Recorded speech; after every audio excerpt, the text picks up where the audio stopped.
They look so cold in there. I wonder what they dream of. Perhaps they dream of finding a place to be warm. Chicago, whiteout. A tall, broad-shouldered CEO in a navy suit and red tie steps into a marble lobby as snow slants hard. Every winter still hurts. By a dark cafe, a little girl in a thin pink jacket waves at a motion sensor heater, whispering, "Maybe it will stay on."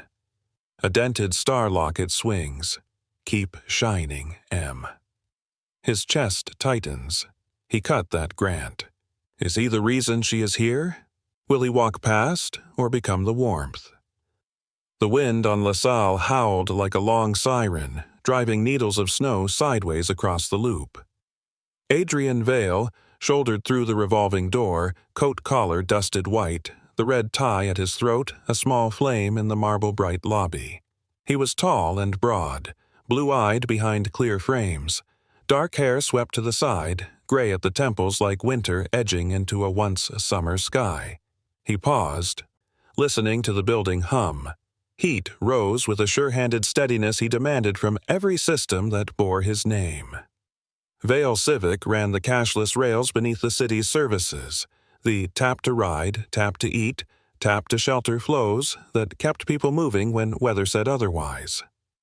Months of simulations, new firmware across his smart controllers, remote valves tuned to the hour. If this building breathed warmth tonight, it meant his network was breathing too. "Evening, Mr. Vale," Luis at the security desk called, breath fogging the air each time the outer doors stuttered. "Cold's mean as a landlord." Adrian managed a smile, the kind that softened his jawline without loosening it. "We pay rent on time," he said. "Let's make sure the boiler does too." He scanned the wall display. A grid of blue nodes marked occupied floors. Amber flickers where the sensors watched for cold corners. The dashboard readouts were better than yesterday's, not yet perfect. He tucked his leather gloves away, flexed warmth back into his hands. He didn't have to be here. He could have checked the network from the back of his car, from the glass cube of his penthouse, from any quiet room where the city looked like data and not bodies bent into the wind. But the lake effect bands were stacked like iron tonight. His sister had been 19 when a snap like this one turned a simple wait for a bus into something final. He'd watch the footage later, frame by frame, as if there might be a second where a hand could have reached her. There wasn't. Reliability, he had told his directors ever since, is not a number. It is a promise kept. 99.9 is a shrug. 100 is a held hand, a door held open, a heater that does not blink. They'd nodded, some convinced, some counting. He built anyway. He hardened edges most people never see. He woke at 3 a.m. to chase phantom faults, to push firmware that took 1/10 of a second off a sensor's sleep, to shave away the city's excuses. The lobby carried the smells of wet wool, coffee ghosting from the dark kiosk, the faint metallic clean of the radiator bank. A maintenance cart stood near the elevators, its small tools arranged as if a careful hand had just stepped away. The storm pressed its face to the glass. People crossed the floor with heads down, each wrapped inside their own weather. He slipped his coat open, checking the lower vents along the east wall. Heat rolled steady. Above the doorways, the motion sensor radiant strips glowed when staff passed, a warm ribbon that faded once the space cleared. He'd approved those strips after an intern's memo convinced him that perceived warmth buys time, and sometimes time buys life. He'd thought of his sister then, and pretended it didn't hurt. Luis lifted a hand. "We had a flicker on the mezzanine, but it stabilized. Power companies juggling." "Keep the backup loop primed," Adrian said. "If they blink, we don't." He tapped the glass, bringing up the mezzanine overlay. Blue returned where it had browned. He exhaled. The building's spine held. Snow swirled harder, turning Michigan Avenue into a tunnel of flurries. Somewhere above, a gust found a seam and moaned. Adrian felt the city leaning into him, the way it did on nights like this. Test me, then keep me the... He rolled his shoulders under the navy wool, the suit cut to fit muscle earned at dawns he never advertised. He checked the time, not because anyone waited, but because the habit of metrics tethered him when memory rose like cold air. He moved past the dark cafe. On the counter, the pastry case sat empty but for a lone oat muffin in waxed paper, end-of-day surrender. He caught the faintest click, then a hush. One of the radiant strips along the alcove blinked to life, casting a brief, honey-colored bar across the tile. 5 seconds. It faded. Another click. Another 5-second glow. Adrian stopped. The heater cycled again, as if answering a question someone small kept asking. Light, then dark. Warmth, then not. He turned toward the alcove. Toward the place just beyond the kiosk where the cameras usually saw nothing and the dashboards only saw motion. He listened. The kind of listening he had learned at hospital bedsides and loading docks and silent funerals. The light came one more time, framing a sliver of pink at the edge of the shadow, then went out. The heater clicked again, a stuttering heartbeat of warmth against the marble silence. Adrian stepped closer, careful not to startle whoever was there. "Hey," he said gently, his voice stripped of the CEO's edge. "You all right over there?" The small figure didn't move at first. Then a girl, 6, maybe 7, peeked around the edge of the kiosk. Her cheeks were flushed raw, her breath white in the air. The pink jacket she wore looked thin as paper, sleeves frayed, one button hanging by a thread. She waved her hand again at the motion sensor, whispering as if coaxing magic. "Maybe it'll stay on this time." It didn't. The light dimmed, leaving her in shadow. Adrian's throat tightened. "You shouldn't be out here alone," he said, lowering himself to her height. His knees brushed cold tile. "Where's your mom or dad?" She shrugged. "Mom went for a job tryout." Her voice cracked at the end, too calm for a child. "She said if I waited here it'd be warm." He glanced toward the doors. Outside, snow churned like white smoke. Inside, the air was only slightly better, warmer by a few degrees, thanks to his system. His system. The irony stung. "Been long?" he asked. She looked up at the security clock. "Since the big hands went straight up?" He did the math. Almost 3 hours. Adrian reached into his coat pocket and pulled out a hand warmer, the kind he carried more from habit than need. He cracked it open, shook it once, and held it out. "Here, it'll stay warm for a while." Her eyes widened as she took it carefully, as though afraid it might break. "Thank you, mister." "You can sit over there." He gestured toward the security anteroom where a small space heater hummed beside Luisa's desk. "You'll get more heat that way." She hesitated, the kind of hesitation that came from too many doors closed in her face. "I don't want to get in trouble." "You won't. I own the trouble." His tone softened further. "Come on." She followed, steps small, cautious. Once inside the anteroom, color returned to her fingers. Luis looked up from his monitor, eyebrows rising, but said nothing. He knew that look on his boss's face, the one that said, "Don't ask." Adrian fetched a paper cup from the dispenser, filled it with hot cocoa from the machine, and handed it over. The girl wrapped both hands around it. Steam curled between her hair strands, light brown with winter tangles. "What's your name?" he asked. "Maya." The name lingered, soft and familiar. "That's pretty," he said. "You like cocoa?" She nodded. "Tastes like warm." He smiled faintly. "Yeah, it does." They sat in silence for a while, the heater's hum steady between them. He studied her. The patience in her posture, the way she didn't slurp or fidget. A child accustomed to waiting, he thought. The kind who'd learned that asking costs more than hunger. She took another sip, then tilted her head. "You work here?" "In a way," Adrian said. "I help keep the lights on."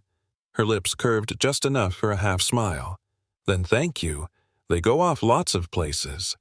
He exhaled slowly, his chest tightening again. "Yeah," he murmured. "They do." She shifted, tugging at her scarf, and something metallic swung free. A small, star-shaped locket, dented at one corner, hanging from a thin chain. The words etched on it caught the light.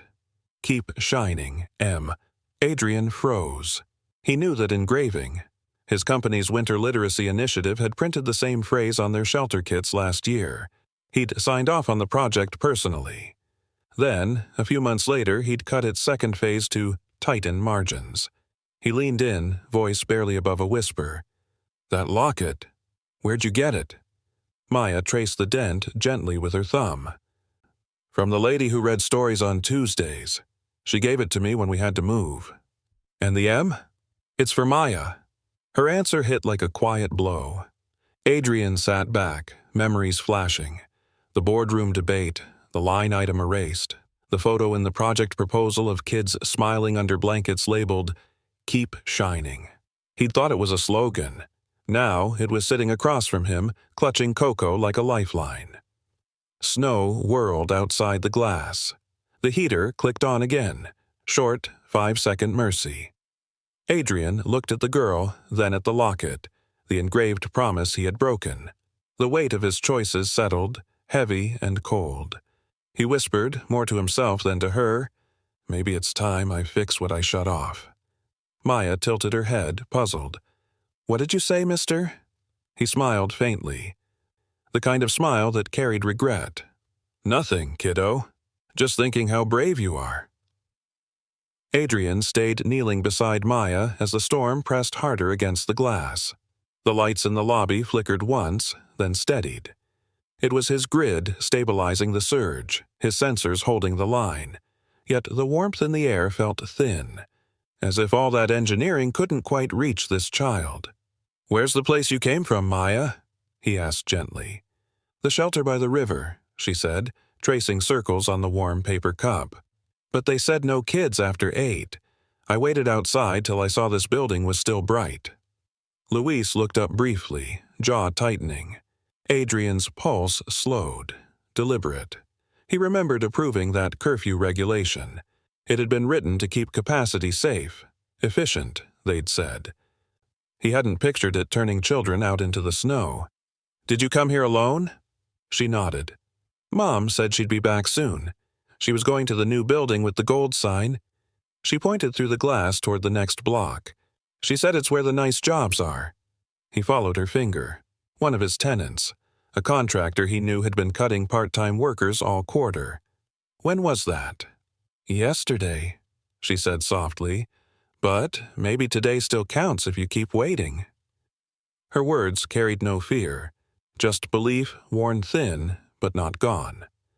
Adrian reached into his coat again, found another hand warmer, cracked it open, and passed it over. "Let's make waiting warmer then." She smiled faintly. "It smells like cinnamon." He chuckled. "That's just the chemicals pretending to be kind." Her giggle was brief but real. She adjusted her scarf and the star locket caught the heater's glow again. The dent glimmered like an old scar. Adrian's gaze locked on the engraving. "Keep Shining, M." It wasn't just any piece from that kit. It was part of the limited pilot run, only 50 ever made, distributed to the literacy volunteers for kids at the Lakefront Women's Shelter, the same place that had written him letters begging for Phase 2 funding. He'd denied it personally. Too costly, too localized. He swallowed hard. "That lady who read stories? What happened to her?" "She stopped coming." Maya's small voice trembled. "They said no money left for stories." She shrugged, pulling her knees close. "But she said reading makes you warm inside, so I still keep the locket. It helps." Adrian's jaw tightened. She was right. For a moment the room blurred around him. The hum of the heater, the quiet shuffle of Louise pretending not to listen, the snow ticking against the glass. All of it melted into a low hum of shame. He saw spreadsheets, budgets, faceless margins, and between the lines, a Storytime volunteer erased by his own pen. He excused himself, stepped toward the corridor, and dialed his head of community partnerships.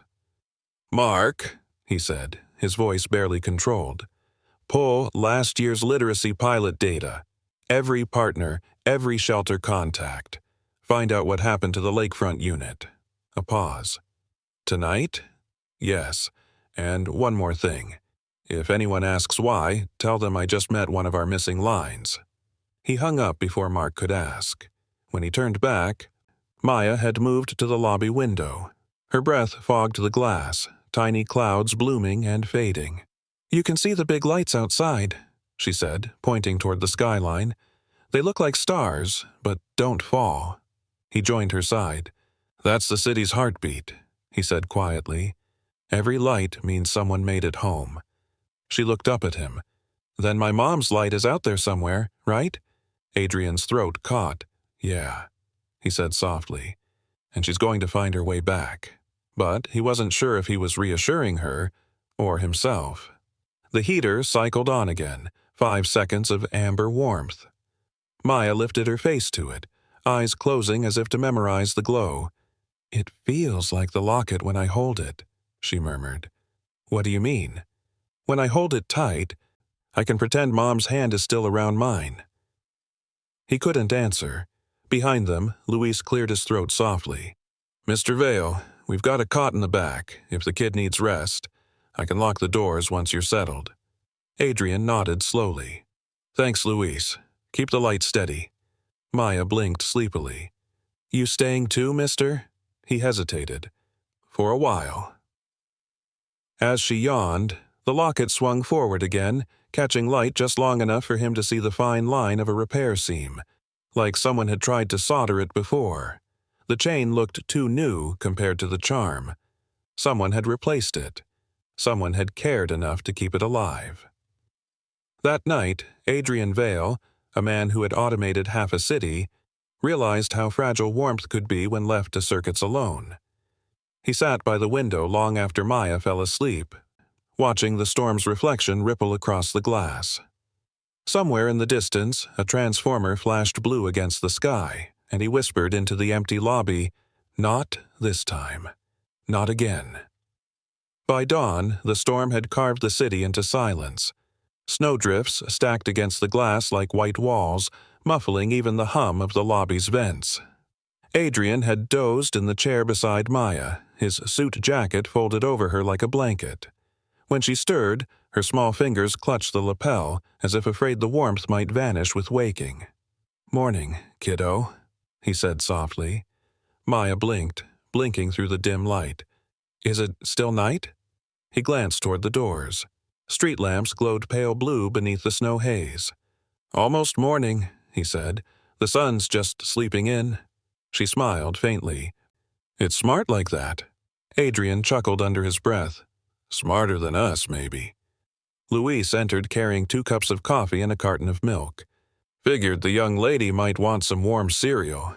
Hope it's okay, boss." "It's perfect," Adrian said.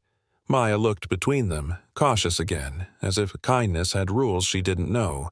"I can eat later," she murmured. "No, later," Luis said, setting the bowl on the counter. "Now." As she ate, Adrian scrolled through messages. His inbox was full. Weather impact reports, power grid updates, supplier alerts. But one message stopped him cold. A file labeled Lakefront Project Closure 2022. He opened it. The final memo bore his signature. Reallocate funds to Q4 infrastructure pivot. Community phase paused indefinitely. Paused. His polite word for ended. He read it twice, then clicked open the attached spreadsheet. The names of program volunteers scrolled past. At the bottom, in gray text, Tuesday Reader, Lydia Hart, Volunteer Educator. Hart, he remembered now. A retired librarian who'd spoken at the pilot launch about stories keeping hope alive. She'd written him afterward, asking if the expansion would cover new children coming through. He'd never replied. "Everything okay?" Luis asked quietly. Adrian closed his phone. "No, but it will be." He turned to Maya. "Hey, you said your mom went to that gold building for work?" She nodded. "Yesterday morning. She said she'd call, but my phone ran out of minutes." Adrian frowned. "Do you remember her number?" "No, but she has my Locket's picture on her phone. She says when she looks at it, she knows I'm safe." He smiled gently. "She sounds like someone who loves you a lot." Maya nodded with sleepy certainty. She's my favorite person. Do you know her full name, Maya? Mama's name is Ella, she said softly. Ella Hart. The last name hit him like ice water. He glanced back at his phone screen where Lydia Hart's name still hovered. His pulse quickened. Your mom's name is Ella Hart? Yes, sir. Maya spooned another bite. Why? He forced his voice steady. No reason. Just making sure I got it right. Ella Hart. Lydia's daughter? If the connection was real, he'd cut off funding that reached both of them. A decision that pushed a child into this lobby on a storm night. He stood abruptly, pacing to the window. The world outside was still buried, but early lights flickered in the distance. Snowplows, emergency vans, the slow pulse of a waking city. His reflection in the glass looked older, wearier. He turned to Luis. I need to make some calls. Luis nodded. Take my line. Lobby's quiet. Adrian dialed the city's youth services hotline, then a contact from his community initiative. The conversations were terse. Names verified, shelter logs cross-referenced. Ella Hart hadn't checked in anywhere, no hospital record yet. When he hung up, he sat beside Maya again. Hey, he said gently. If your mom doesn't come by today, we'll figure out where she is, okay? Her eyes flickered with cautious trust. You promise? He hesitated, not because he doubted himself, but because promises had weight. Yeah, he said finally. I promise. She nodded, clutching the star locket tight against her chest. It always shines when people tell the truth, she said. He smiled faintly. Then we'll keep it shining. Hours later, while maintenance crews shoveled the building's entrance, Adrian pulled his coat back on. Luis, hold calls for the next hour. I'm heading out. You sure? Roads are a mess. I'm sure, he said. Keep Maya warm. He left into the morning cold, the air sharp enough to sting his lungs. The city was half buried, but his purpose cut through like heat. Each step echoed on ice-coated concrete. He wasn't chasing numbers now. He was chasing something human. A mother, a mistake, a chance to fix what neglect had frozen. As he crossed the street toward the gold-signed building, his phone buzzed again. Mark, from Community Outreach. Sir, about that shelter report. You were right. The Tuesday Reader and Ella Hart are related. Mother and daughter. Adrian stopped under the awning, snow spinning around him. Thank you, he said quietly. That's exactly what I needed to know. He pocketed the phone, staring through the glass doors at the empty lobby beyond.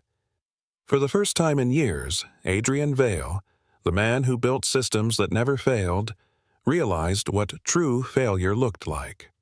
It was standing here, shaped like a child waiting in the cold because of him, and he swore to himself, before this day ended, he'd bring Ella Hart home. The streets of downtown Chicago were ghostly at mid-morning, a world washed white. Snow plows groaned down Michigan Avenue, carving narrow veins through the drifts. Adrian's shoes sank with every step, his breath clouding in the wind. The gold-lettered sign glimmered through the flurries. Orem Group, Talent Solutions. He pushed open the glass doors, the bell above barely ringing. Inside, the lobby smelled of antiseptic and burnt coffee. A tired receptionist sat behind a plexiglass panel, her scarf wrapped around her neck even indoors. Excuse me, Adrian said, flashing his ID badge more out of habit than need. I'm looking for an employee, or maybe an applicant. Ella Hart. She would have come yesterday. The receptionist frowned, scrolling through the logbook. We canceled all interviews when the snow hit, she said. No one should have been here after noon. You said her name's Ella Hart? Yes. You remember her? Sort of. Tall woman, worn coat, holding an old phone that kept freezing. She waited in the lobby a while after we closed. One of the night guards said she left when the buses stopped running. Adrian's stomach sank. Which direction? South, I think. She hesitated. He said she was limping. He thanked her, left his card, and stepped back into the storm. The snow had softened to a steady fall now, the sky a dull gray ceiling. He walked past shuttered cafes, dark office towers, and beneath a street banner for Winter Safety Week, powered by Vale Civic. The irony cut deep. His phone buzzed. Mark from Outreach again. "Sir, I checked emergency intake logs," Mark said. "There's an unidentified woman admitted early this morning to Mercy Hospital. Exposure and a mild fracture. Found near the transit loop. No ID, but she had a phone showing a photo of a girl holding a star-shaped locket." Adrian froze mid-step. "She's alive?" "Yes, sir." "Stable. According to intake nurse, they're waiting for social services clearance to identify her." He turned toward the curb, raising a hand for the first passing utility SUV, his own company's field crew, plowing secondary routes. The driver's eyes widened when he recognized him. "Mr. Vale, you're out here on foot? I need a lift. Mercy Hospital. Now." The man blinked, then gestured to the passenger seat. "Hop in." Inside the cab, the heater blasted stale warmth. Snow streaked across the windshield like static. Adrian stared out, his pulse tight and steady. Every intersection they passed ran on his systems. Street lights, payment nodes, public heaters. Yet none of it had stopped a mother from collapsing 2 blocks from safety. At Mercy, the corridors smelled of antiseptic and steam. He approached the nurse's station. "I'm here for Ella Hart. I was told she was brought in from the loop." The nurse glanced at the clipboard. "Are you family?" His voice faltered. "No, but I'm responsible." She studied him for a moment, reading something in his face that made her soften. "Room 214. She's stable, still sleeping." He pushed open the door quietly. Ella lay beneath a thin hospital blanket, her hair damp with melted snow, one arm in a splint. Even in rest, her features echoed Maya's. Same gentle mouth, same quiet strength around the eyes. He stood there for a long moment, guilt and relief colliding in his chest. Then, almost on instinct, he reached into his coat pocket and pulled out the hand warmer, still faintly warm from last night. He set it on the bedside tray. Her phone rested beside it. The cracked screen still showing the picture. Maya, with the star locket, smiling in front of a library mural. Adrian exhaled shakily. "You did everything right," he murmured. "It was the system that failed you." A faint sound came from the bed. Ella's eyes fluttered open, unfocused at first. "Who are you?" she whispered.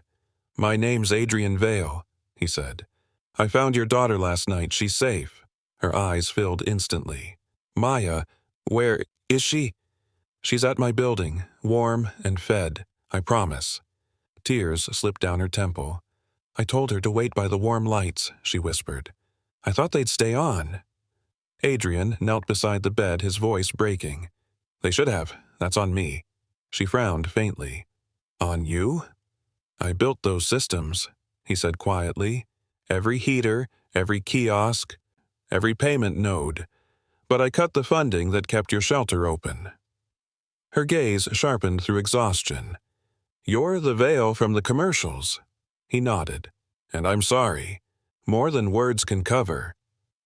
For a long moment the room filled only with the rhythmic beep of the heart monitor. Then Ella whispered, "You can fix the machines. Can you fix people?" He didn't hesitate. "I can try.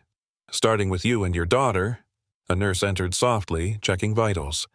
"Visiting hours end soon." Adrian rose. "I'll make arrangements for her care. Tell the staff I'll cover the bill." Ella reached weakly toward him. "Just keep her safe." He nodded once, a vow settling deep in his chest. "I will." When he stepped back into the hall, snowlight streamed through the tall windows. For the first time in years, it didn't look cold, just clean, like a blank page waiting for the next chapter. Back in the SUV, he called Luis. "She's safe," he said, voice thick.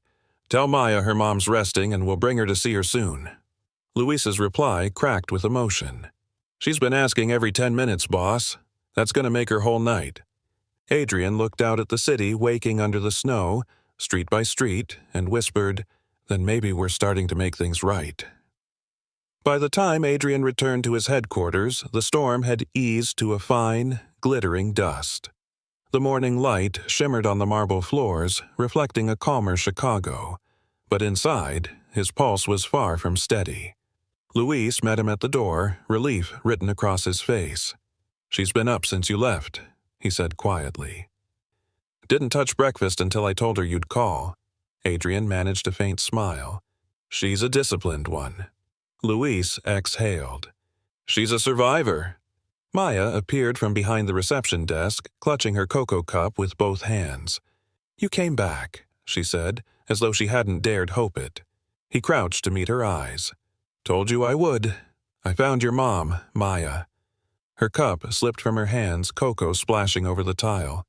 "You did?" "She's okay," Adrian said softly. "She's resting at the hospital. You'll see her soon." Her lips trembled. She's not?" "She's alive, kiddo." Tears welled, glinting like tiny stars. She pressed the locket to her chest. "I knew it would work," she whispered. "What would?" "The locket. It always keeps us shining." Adrian's throat tightened. He steadied his voice. "That's right, and now it's going to shine even brighter." Luis quietly mopped the floor, pretending not to listen. Adrian led Maya toward the staff break nook. "Let's sit a minute," he said, pouring her fresh cocoa. "Your mom will need some time to heal before she can come home." Maya nodded solemnly, fingers still curled around the locket. "She always said people can break, but warmth makes them fix faster." He smiled faintly. "Smart woman." She tilted her head. "You talk like her sometimes." Adrian froze for half a heartbeat. "Do I?" "Yeah," she said, sipping her drink. "She always says people who fix things never stop thinking, even when they look quiet." He chuckled softly. "I'll take that as a compliment." She leaned in, whispering as though telling a secret. "I think she'd like you." He didn't trust himself to answer. A vibration buzzed from his phone. Mark again. Adrian rose, stepping aside to take it. "Sir, quick update," Mark said. "I pulled everything on the Lakefront Initiative. Turns out the shelter's heat relay and power credits were all tied to Phase 2 funding. The one you cut. When that stopped, so did their city reimbursement. They had to reduce staff and volunteer shifts, including the literacy program." Adrian's grip tightened on the phone. "So, the system collapse wasn't the city's fault. It was ours." "Yes, sir. Indirectly. The delay in the grant processing froze their accounts for 4 months. It looks like that gap pushed several families into temporary housing rotation. Families like the Harts." Mark hesitated. "Exactly." Adrian turned toward the window. Maya was humming softly, drawing on a napkin with a dull pencil. He felt the weight of every boardroom meeting where efficiency had been praised over empathy. "Mark," he said quietly, "I want an immediate review of every partner program we froze. Not next quarter, now. Send me names of the people affected. Each one. We're rebuilding this from the ground up." "Understood, sir. But, corporate will ask why the sudden pivot. Tell them winter came for one of our promises." He ended the call. When he turned back, Maya was holding up her napkin drawing. A crooked building under a bright yellow sun. In the center was a little stick figure with a red tie, standing beside a smaller one with a star on her chest. "That's us," she said proudly. "You and me waiting for Mom." Adrian blinked hard. "You drew that just now?" "Uh-huh. The heater light makes good sunshine." He swallowed, smiling through it. "I'll keep that picture, okay?" "Sure," she said, grinning. "You can put it where the big people work so they remember to smile." He folded the napkin carefully and slipped it into his breast pocket. "Deal." Luis cleared his throat. "Mr. Vale, security called. Press vans are outside. Someone leaked that you brought a child into the building last night." Adrian sighed. "Of course they did. They're asking if it's a publicity stunt." "Let them ask," Adrian said calmly. "Truth will stand longer than noise." Luis nodded slowly. You want me to escort them out? Not yet. Adrian looked back at Maya. She's not a headline. She's a reason. The little girl tilted her head. What's a reason? He smiled. It's something that makes you do what's right, even when it's hard. She thought about that. Then you're my reason too. His heart caught. Maybe we're each other's, he said softly. Just then, his phone rang again. This time, a hospital number. Mr. Vale? The nurse's voice came through. Ms. Hart's awake and asking for her daughter. You can bring her now. Adrian exhaled a breath he didn't realize he'd been holding. We'll be there soon. He turned to Maya, kneeling to meet her eyes. Ready to see your mom? She nodded so fast her scarf slipped off her shoulders. Can I take her muffin? He chuckled. Take two. As they stepped into the sunlight pooling through the lobby glass, the heater clicked on once more, a brief ribbon of golden warmth that stretched toward them like a benediction. And this time, it didn't turn off. The drive to Mercy Hospital was slow, the city half buried in white silence. Plows rumbled past, pushing snow into gray walls. Maya pressed her forehead to the window, tracing hearts into the fog her breath made. It's like the sky fell asleep, she murmured. Adrian glanced at her through the rearview mirror. It'll wake up soon, you'll see. She smiled faintly, the star locket glinting against her jacket. When Mom sees me, she's gonna cry. Then she'll say, See? I told you warmth always finds us. His throat tightened. She sounds like someone who believes in hope.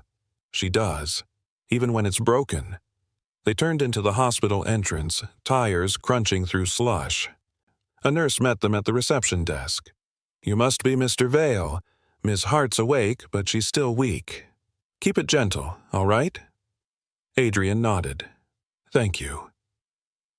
Maya squeezed his hand as they walked down the long corridor. Each fluorescent light buzzed softly, and the scent of disinfectant filled the air. Outside, snow pressed against the windows, blurring the world into a dim watercolor. When they reached the room, Ella looked smaller than he remembered. Pale, but with life flickering in her eyes. Her gaze lifted as Maya ran forward. Mom! Ella's voice broke into a soft cry. Maya! Oh, baby, come here. The little girl climbed onto the bed, hugging her mother so tightly the IV line quivered. Adrian stepped back, giving them space. For the first time, the woman's tears weren't from fear. They were from relief. Ella brushed her daughter's hair. I told you to stay by the warm lights. I did, Maya beamed. They stayed on. The man who owns them found me. He gave me cocoa. Ella turned her head toward Adrian, realization dawning. You're him. He nodded slowly. I'm sorry you had to go through all this. You and your daughter, both. Her expression hardened with exhaustion and confusion. You said you built those systems. Yes. And I failed to protect the people they were meant for. Maya tugged her mother's sleeve. He fixed the heaters, Mama, and he said you could come home soon. Ella stroked her daughter's cheek, her voice trembling. He's kind, but you can't just trust people, sweetie. Sometimes they only help because cameras are on.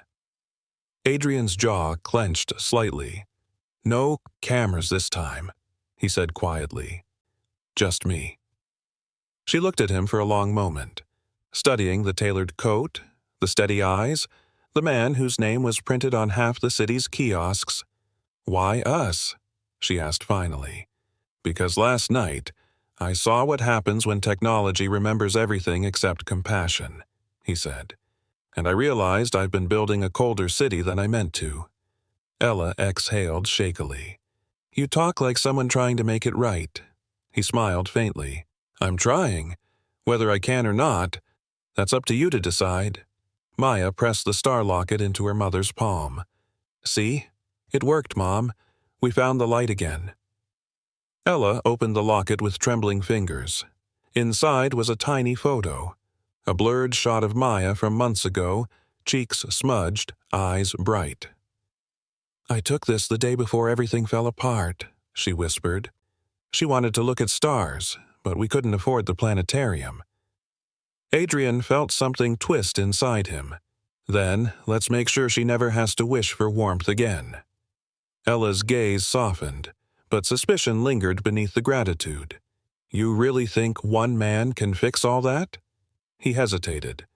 Not one man, but maybe one choice. The nurse stepped in, checking vitals. She needs rest, she said gently. Short visits only. Adrian nodded. We'll head back soon. Maya hugged her mother again, whispering something he couldn't catch. When she pulled away, Ella caught Adrian's hand, her grip surprisingly strong. If you're serious about fixing things, she said, start with the people you forgot, not the investors. He met her eyes. Steady. Already working on it. She released his hand slowly, a hint of trust flickering there. Then, thank you. As they walked out, Maya clung to his sleeve. She smiled, Mr. Vale. She never smiles when she's scared. He looked down at her. That's because she knows you're safe. Snow fell heavier again outside, though it looked softer now. Less cruel, more forgiving. Back in the car, Maya asked, Can we come here tomorrow too? Of course, he said. Every day until she's home. She leaned back, humming, eyelids fluttering with sleep. You sound like you mean it. I do, he whispered. He watched the snow-covered skyline, the world he'd built in circuits and glass. It wasn't enough anymore. Not until warmth reached everyone it was meant for. He pulled out his phone and texted Mark. Prepare press room. Noon. No spin. We're owning this story. If the city was going to hear about what happened, it would be from him. Not from leaks, not from headlines, but from truth. And, for the first time in years, he felt ready to stop hiding behind numbers and start speaking from the heart. By noon, the snow outside the Vale Civic Tower glowed under a pale sun, a deceptive calm after the storm. Inside, tension coiled like static. Adrian stood before the mirrored wall of the boardroom, his reflection framed by the Chicago skyline. His directors filed in, murmuring about investor calls and public optics. Every screen in the room pulsed with headlines. Mystery Girl found in Tech CEO's building. Vale Civic faces PR crisis amid shelter scandal. He silenced them with one gesture. No spin today, he said. The room quieted. Cynthia, his communications chief, spoke first. Adrian, the media's painting this as emotional theater. They're saying the girl's story was staged. It wasn't, he said firmly. She sighed. Then help me understand what to tell the world. Because right now, we have a child, a hospital patient, and a city wondering if you're a saint or a strategist. Adrian met her eyes. Tell them neither. Tell them I'm a man who finally looked at the numbers and saw faces.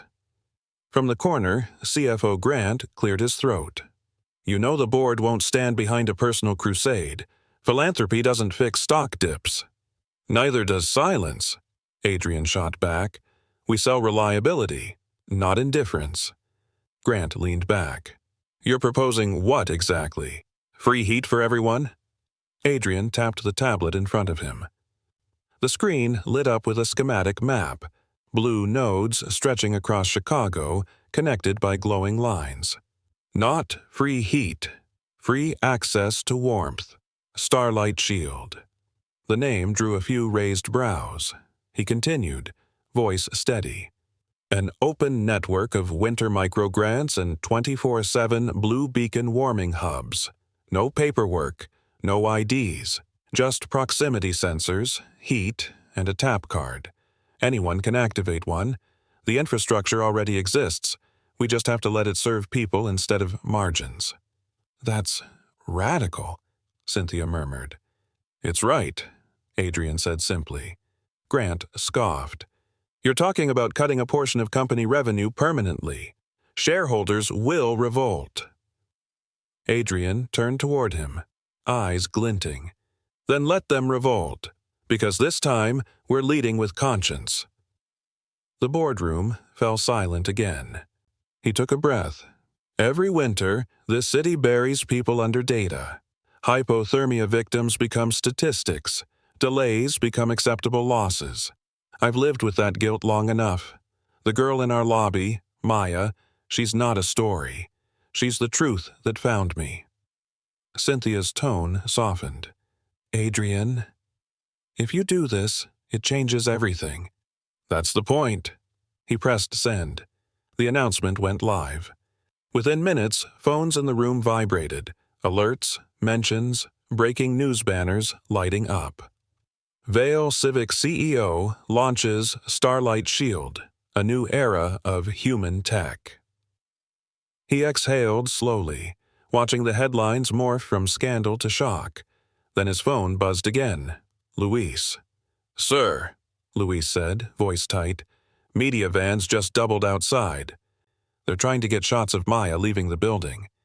Adrian closed his eyes for a moment. Don't let them near her. Keep her inside, away from the noise. I'm on my way down. He stepped out of the boardroom. Reporters' voices echoed faintly from the lobby below, the city hungry for spectacle. When he arrived, Maya sat on the security bench, her small hands folded around the locket, head bowed. Luis stood between her and the glass doors, which flashed with camera lights.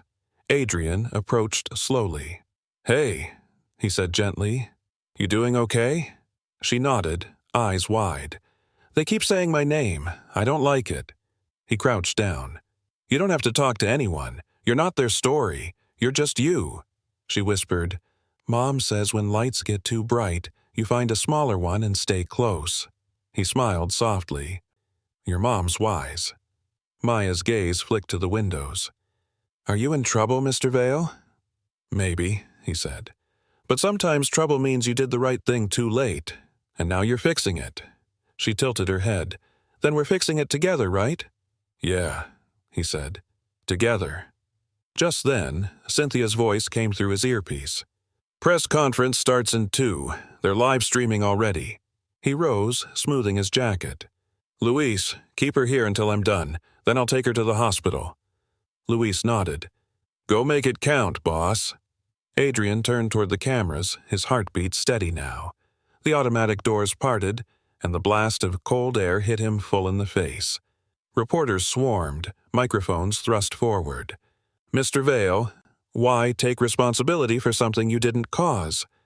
He met their gaze calmly. Because I built a system that forgot who it was meant to serve, and I'm done pretending that's progress. Flashbulbs popped like lightning. He went on, his voice clear over the storm's returning wind. You want the headline? Here it is. A 6-year-old girl reminded me that warmth is the only currency that doesn't lose value. And from today forward, that's what Val Civic trades in. The crowd quieted, just enough for the wind to fill the space where applause should have been. Inside, behind the glass, Maya pressed her hand to the window, watching. Her breath fogged the glass in the shape of a star. Adrian glanced back once and smiled. Let's keep shining, he whispered to himself, before facing the world again. The press conference lasted only 15 minutes, but the city would remember it for years. When Adrian walked back into the marble lobby, his voice was still echoing across news channels. The reporters had scattered, leaving behind footprints of melted snow and camera tripod marks like battle scars on the tile. Luis shut the glass doors behind him. You just set the internet on fire, boss. Adrian loosened his tie. Good. Let them feel the heat for once. Maya was sitting cross-legged by the reception desk, coloring on the back of an old meeting agenda. She looked up with a small grin. You sounded brave. He crouched down beside her. You think so? She nodded. You talked like Mom when she reads stories about heroes. Only, you don't wear a cape. He smiled faintly. Capes get caught indoors. Luis snorted, pretending not to grin. But the light mood didn't last. Within minutes, Cynthia's number flashed on his phone again. Her voice was sharp, controlled. Adrian, brace yourself. The shareholders just called an emergency session. They think you've gone rogue, and... She hesitated. Your rivals are already spinning this as a PR stunt to distract from last year's funding cuts. Let them, he said, voice even. The truth can take the hits. You can't fight every network alone, she said softly. They'll come for the board next. For Maya, even. He froze. What do you mean? There are reporters digging into her background. Some are camped at the hospital already. He swore under his breath. They can't. She's a child. Adrian, you're trending in 30 countries. People want a symbol. He hung up, jaw tight. Maya tilted her head, noticing the shift in his face. Are they mad at you? Some people are, he admitted. Because I changed the rules without asking. Mom says grown-ups get mad when you show them what they should have done first, she said simply. He exhaled a shaky laugh. She's right again. She picked up her drawing, holding it up proudly. I made this while you talked. See? You and Mom and me under a big light. I called it The Warm Place. The picture was rough but powerful. Stick figures holding hands under a glowing yellow star. He studied it like scripture. That's beautiful, Maya. She shrugged, shy but pleased. It's what I want when the snow comes back. He smiled, sliding the paper into his briefcase as if it were worth millions. Then we'll make sure it's real. Moments later, a notification pinged on his phone. A live news alert. Vale Civic's stock falls 8% after emotional address. Another followed. Critics question CEO's warmth agenda. Real change or rebrand? He sighed and turned off the screen. Luis shook his head. You knew they'd come swinging, right? I did, Adrian said, but I didn't expect it to hurt this much. The elevator chimed and Cynthia stepped out, her hair dusted with snow. They're calling you reckless, Adrian. Even the board's in panic mode. Let them panic, he said quietly. I'm done with the old metrics. Cynthia softened. You can still save your seat, you know. Issue a clarifying statement. Say the girl inspired a limited pilot program, not a full-scale rollout. He looked at Maya, who was watching them both with quiet curiosity. A pilot program doesn't save lives, he said. It saves face. Cynthia sighed, defeated. You're really not backing down, are you? No, he said, and I won't let her become another story that fades by Monday. Just then, Maya tugged at his sleeve. Can we go see Mom now? He blinked, grounding himself. Yeah, let's go. Cynthia watched them head toward the door, her professional armor cracking just enough for a small smile. You know, she said softly, the world could use more people who mean what they say. Adrian nodded. Then maybe we start here. Outside, the snow had stopped completely. The sky was clear, that washed-out blue that follows every great storm. He opened the car door for Maya, who climbed in, clutching her locket. As he started the engine, she glanced up at him. Are you going to get fired? He smiled wryly. Maybe. Then you can work for Mom. She always says the world needs more helpers. He laughed, the sound genuine this time. I'll keep that in mind. Halfway to Mercy Hospital, the radio played snippets from his speech, replaying his final line. A 6-year-old girl reminded me that warmth is the only currency that doesn't lose value. Maya listened, eyes wide. That's you, he nodded. Guess they caught that part. She said your name like you were a superhero, she whispered, smiling. He looked at her reflection in the rearview mirror. Small, safe, glowing in the winter light. Nah, he said softly. Just someone trying to be human. At the hospital entrance, reporters gathered like vultures. Luis's earlier warning had come true. Cameras were waiting. Adrian parked by a side door and turned to Maya. We're going to use the staff entrance, okay? Quietly. She nodded, gripping the locket. We can be sneaky. He smiled. Sneaky and brave. Inside, they found Ella sitting upright this time, a blanket over her lap. Her face lit up when she saw Maya. My brave girl. Maya climbed into her arms. Mom, he made the lights stay on. Ella looked at Adrian, her eyes softer now. I saw the news. You did more than that. He shrugged. Just fixing what I broke. You didn't break everything, she said quietly. You just forgot the human part. He met her gaze. Then maybe you can remind me not to forget again. Her expression shifted, somewhere between gratitude and understanding. Maybe, she said. Maya grinned. Then we're all helpers now. Adrian smiled, warmth blooming deep in his chest. Yeah, he said softly. We are. Night fell early over Chicago, the storm finally quieting into a hush that blanketed the city with calm. The hospital room glowed dimly beneath a soft yellow light, and the world outside seemed miles away. Adrian stood near the window, coat draped over his arm, while Ella sat upright on the bed, her daughter fast asleep across her lap. Maya's breathing was even, the star locket resting in her small hand like a pulse of light. She's been like this all day, Ella whispered. Doesn't let go of that thing, even in her sleep. Adrian smiled faintly. It's her anchor. Kids need something that doesn't break when the world does. Ella's gaze shifted toward him. And what about adults? He hesitated. We pretend not to need anchors. Until one walks into your lobby and reminds you otherwise. She studied him for a moment, head tilted. You really mean that, don't you? I do. He moved closer, lowering his voice so as not to wake the child. When I saw her standing under that heater, waving her hands just to keep it on, it felt like looking at everything I'd built. Powerful on paper, useless when it mattered most. Ella's eyes softened. I used to teach kids that stories fix cracks in people, but we stopped having stories once the shelter closed. You were the Tuesday reader, he said quietly. She blinked. You know about that? I read the project logs this morning. His tone was heavy with regret. I saw your mother's name, Lydia Hart. She fought for those funds. I cut them. Ella exhaled slowly, grief flickering behind her composure. She passed away last winter, pneumonia.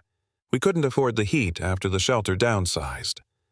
The silence between them deepened. Adrian felt the weight of her words settle like ice in his chest. I didn't know, he said, his voice breaking. I thought saving the program's core meant saving its purpose. I was wrong. Ella brushed Maya's hair gently. You can't fix the past, Mr. Vale, but you can decide what kind of future you build on it. He nodded, swallowing hard. Adrian. He corrected softly. Just Adrian. She met his eyes, a quiet truce forming in her expression. Ella, she said.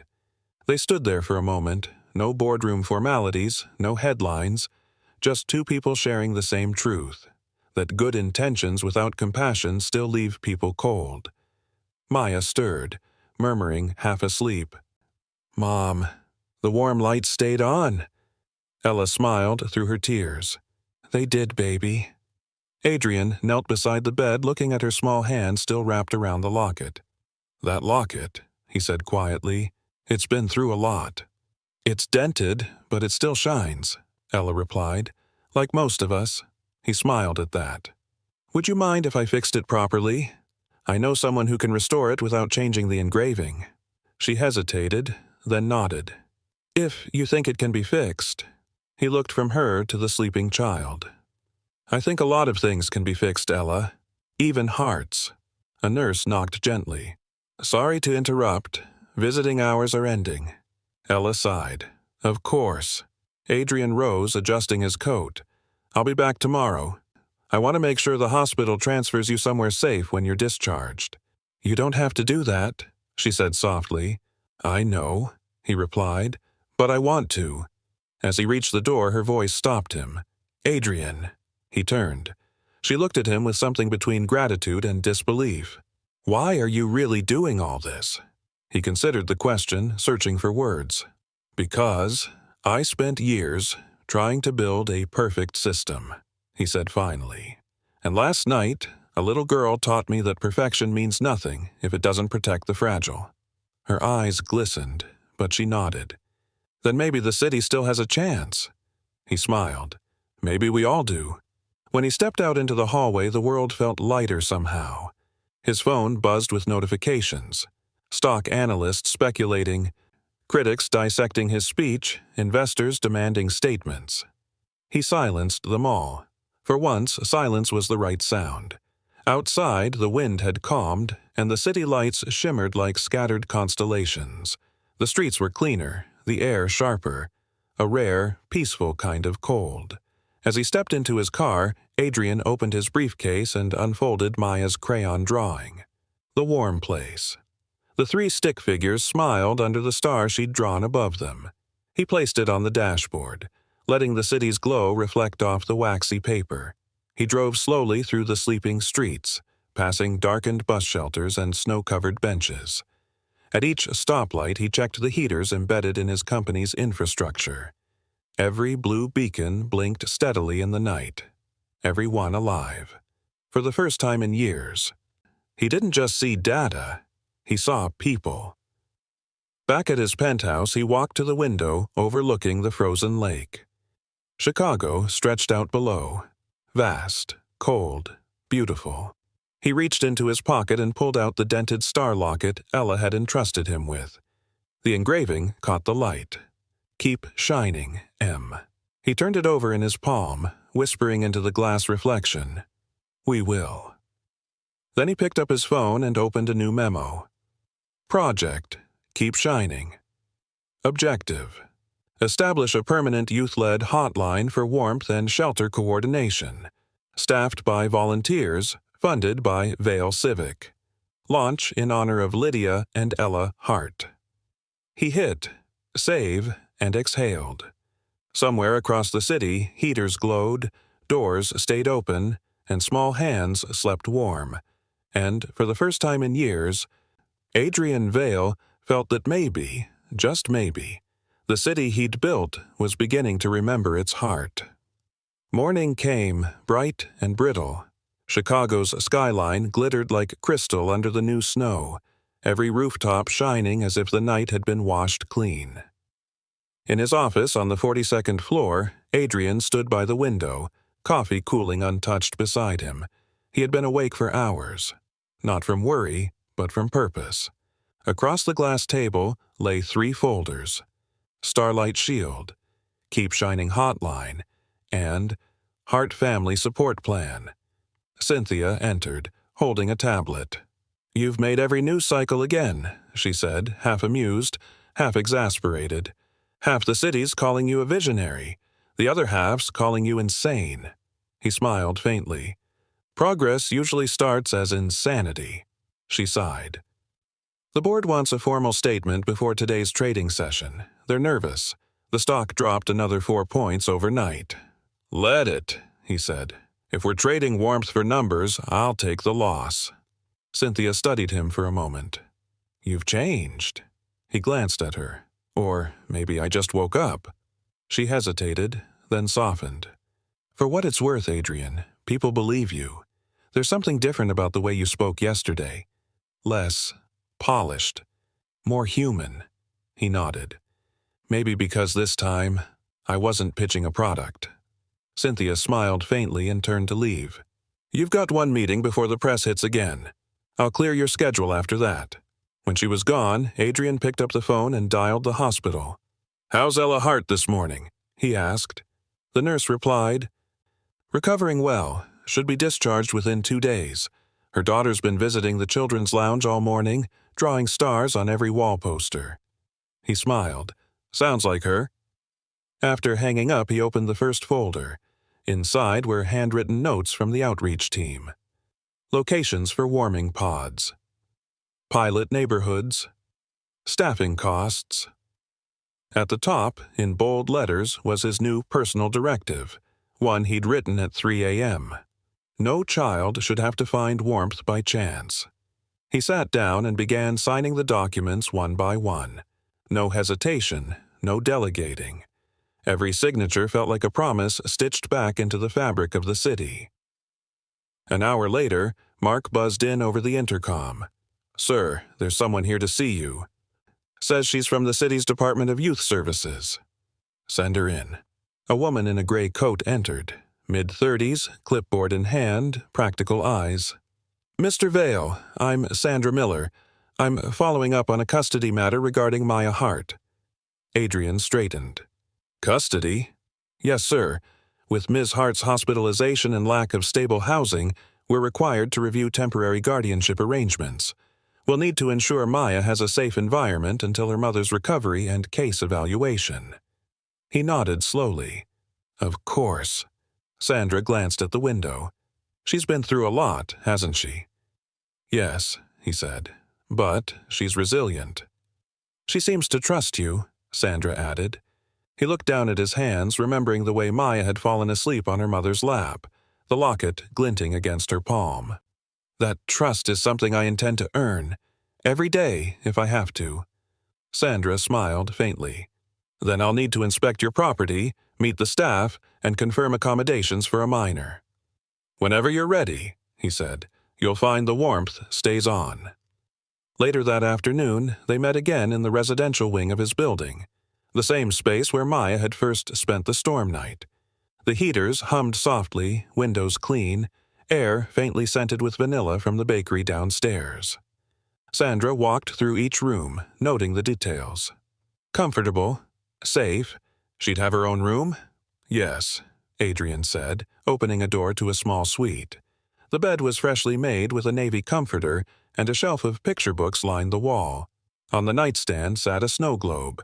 Inside, a miniature Chicago skyline under tiny flakes. Sandra smiled. You planned this fast. I've had the plans for years, he admitted quietly. I just didn't know who it was for. Maya's laughter echoed down the hallway as Louise appeared, guiding her toward them. She carried a tray with 2 cups of cocoa. Look, I learned to make the good kind.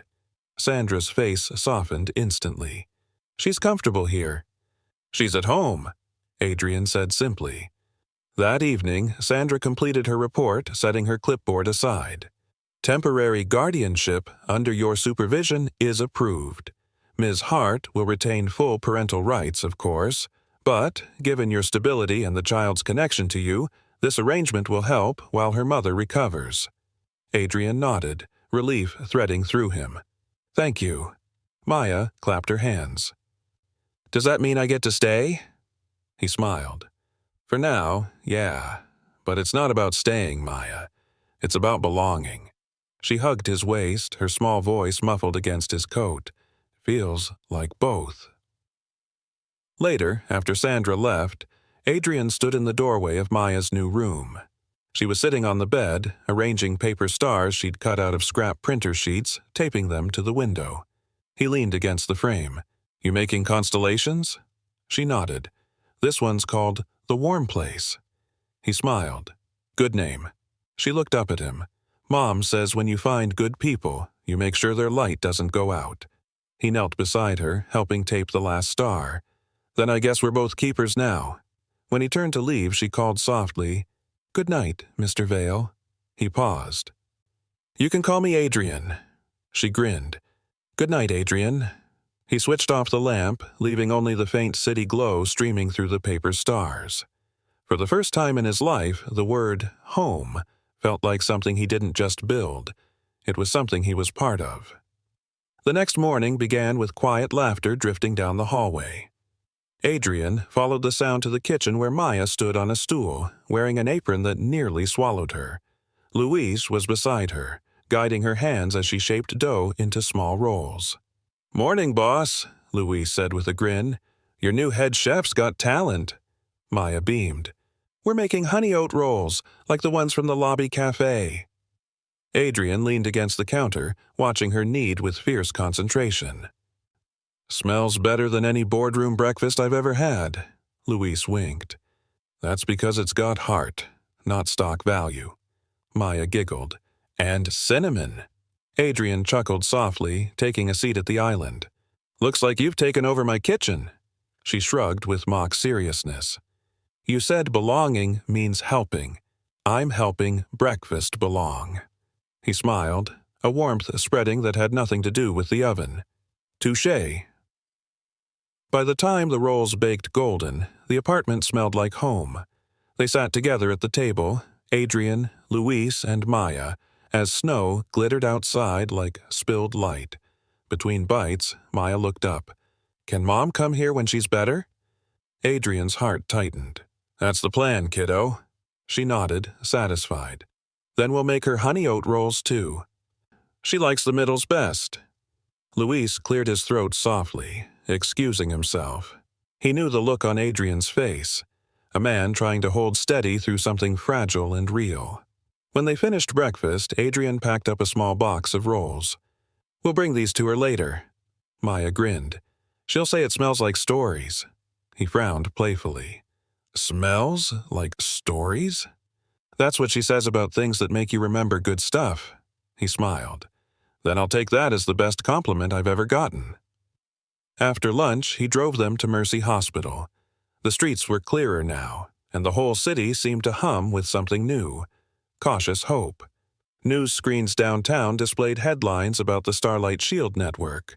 Some anchors still questioned his motives, but others showed warming pods already lighting up in bus stations across the south side. When they reached the hospital, Maya practically bounced in her seat. "Do you think Mom's awake?" "I bet she's waiting for you," Adrian said. Inside, the nurse smiled when she saw them. "Miss Hart's just finishing therapy. You can go on in."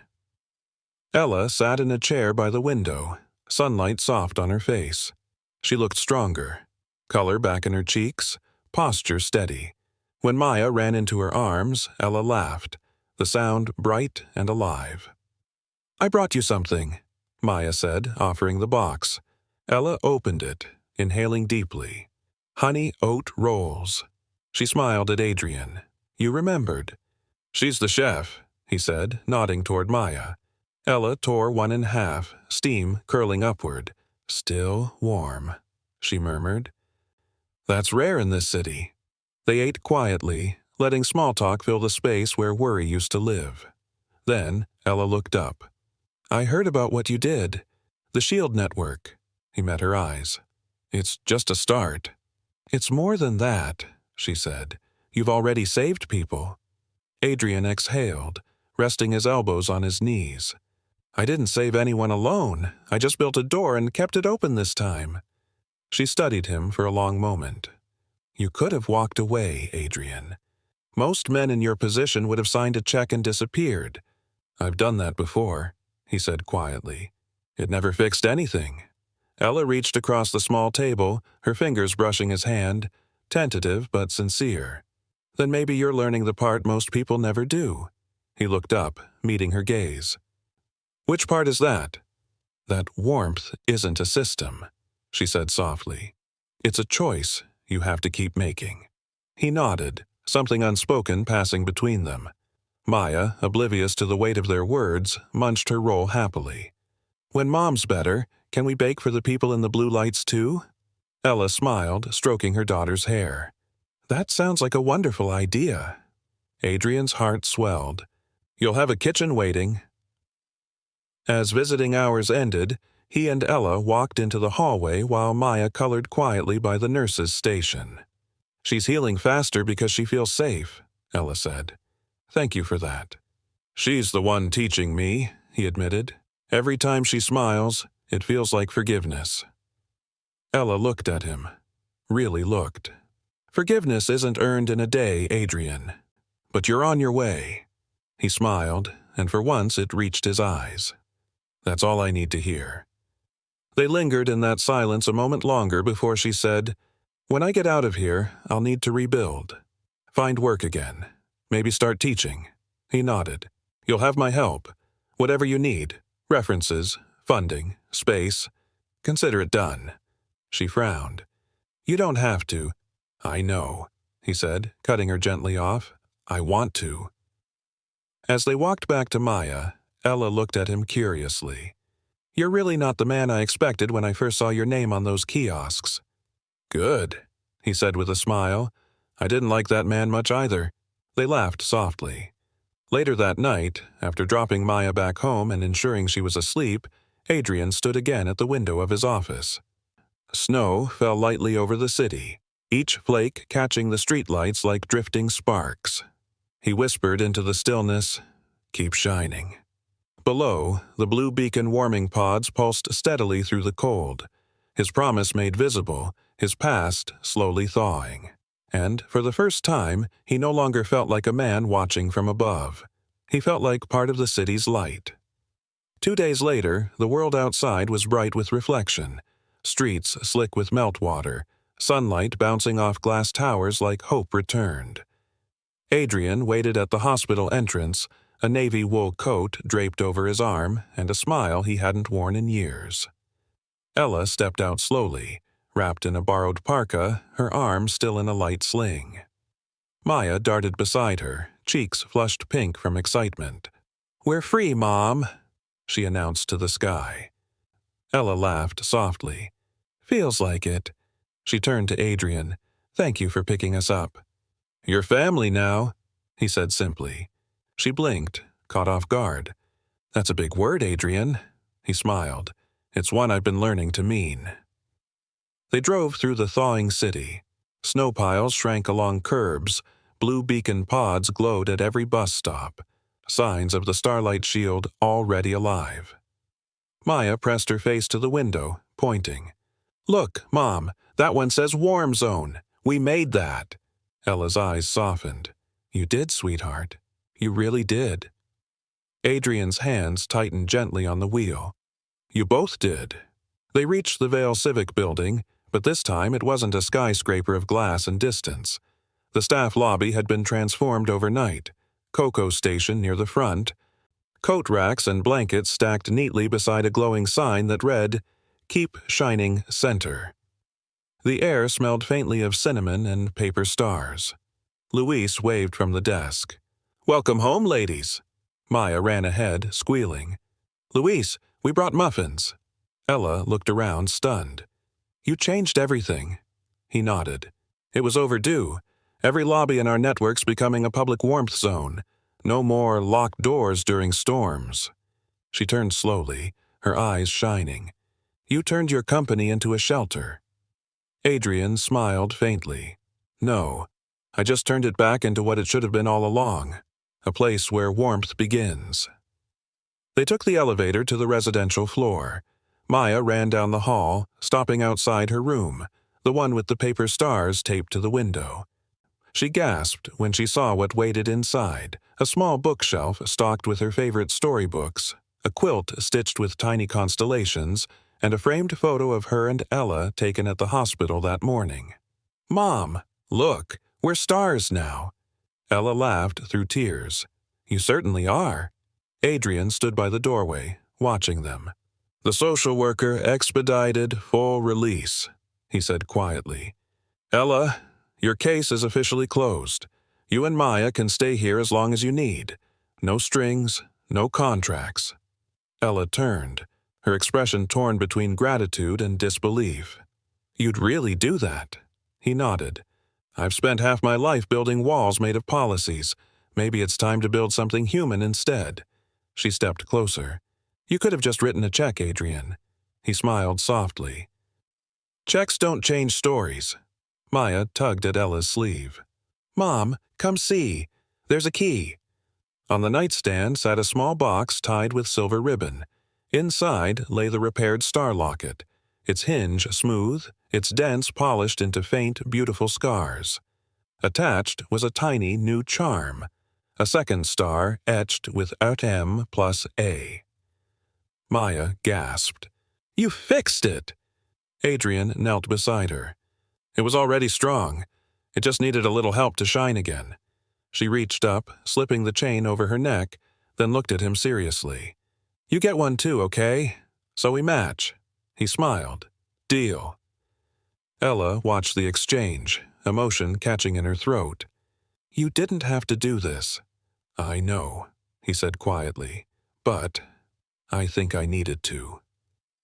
A few hours later, the three of them sat together in the community kitchen downstairs, baking more honey oat rolls for the warming pod's volunteers. The smell filled the air, rich and sweet. Maya stood on her stool again, proudly brushing butter over the tops. "So, what's next for Vale Civic?" Ella asked lightly. Adrian thought for a long moment. "Maybe less about Civic, more about heart." She smiled. "You really mean that, don't you?" "I've never meant anything more." Maya slid the tray into the oven and clapped her hands. "When the rolls are ready, can we take them to the blue lights?" Adrian grinned. "Absolutely." They bundled up, boxes of bread in hand, and stepped outside. The evening air was cold but soft, the city glowing with new color. Maya ran ahead, handing rolls to strangers who gathered by the nearest warming pod. A man in a tattered coat took one with a shaky smile. "You the folks behind these?" Maya puffed up proudly. "He is," she said, pointing to Adrian. "He made the heat stay on." The man nodded at him. "Keep doing what you're doing, boss. World needs more of it." Adrian nodded, humbled. "We'll keep it running." As the sun dipped low, casting pink over the lake, Maya pointed upward. "Look, the first star." Ella smiled. "Make a wish." Maya closed her eyes tight. "I wish nobody ever has to wave at a heater again." Adrian felt something break open in his chest. Quiet. Pure. "That's a good wish, Maya." Ella turned toward him, her voice soft. "You made it come true already." He looked out at the glowing city, heaters pulsing blue through the dusk, and whispered, "Not yet, but we're close." For the first time in a long, long while, he didn't feel like a man fixing a system. He felt like a father finding his way home. Spring crept in quietly, washing away what winter had left behind. The snow melted from the streets of Chicago, revealing parks where children laughed again, and sidewalks where blue beacon pods now stood permanently, not as charity, but as a promise fulfilled. In his office overlooking the river, Adrian closed a report with a quiet smile. The headline read, "Winter mortality down 42% since launch of Starlight Shield." He didn't need applause. The numbers were no longer his trophies. They were proof of something alive. Compassion wired into the city itself. A knock came at the door. Ella leaned in, sunlight catching the copper tones in her hair. "You ready?" she asked, smiling. He nodded. "Is she?" "Been ready since dawn," she laughed. They rode the elevator down together, stepping out into the marble lobby, now transformed beyond recognition. Where once stood silent security gates, there were now murals painted by children from the shelters they'd funded, hands reaching toward stars, heaters glowing like hearts. Maya stood at the center, dressed in a yellow sundress, her locket gleaming proudly. Around her, reporters gathered, not for scandal this time, but for celebration. Louise handed Adrian a microphone. "Boss," he said with a grin, "try not to make us all cry again." "No promises," Adrian said, smiling. He turned to the small crowd, city officials, volunteers, kids from the shelters, staff, journalists, even board members who had once doubted him. "When we started this," he began, his voice calm but full, "we thought we were building heaters. But what we built was hope. Every blue light across the city means someone chose to care, when it would have been easier not to." He looked toward Ella and Maya. "That lesson started right here, with a little girl who reminded me what warmth really means." Maya beamed, gripping her mother's hand. "The Starlight Shield will now expand to 7 more cities," he continued. "And today, we're naming the first permanent community hub after the people who made it possible."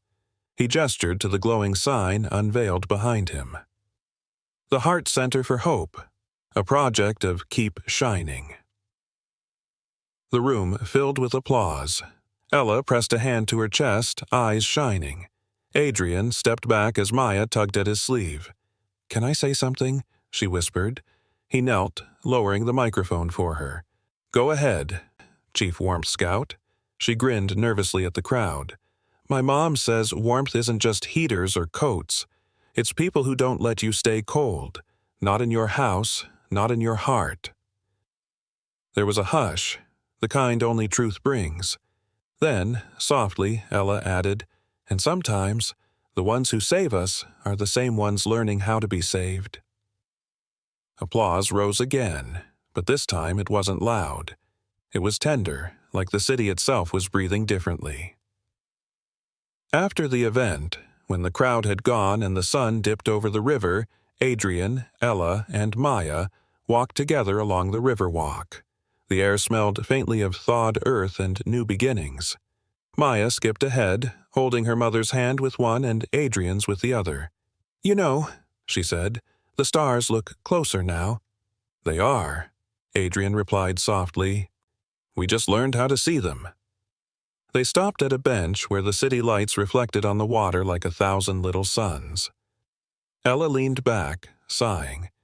I used to think stories ended when the storm did. He looked at her. And now? Now I think that's when they start. He smiled. Then maybe we're still at chapter 1. Maya climbed onto the bench between them, resting her head on Ella's shoulder. Can we have rolls when we get home? Ella laughed. Always. Adrian slipped an arm behind them both, the warmth between them unspoken but certain. As twilight deepened, the lights of the city flickered on, steady, rhythmic, alive.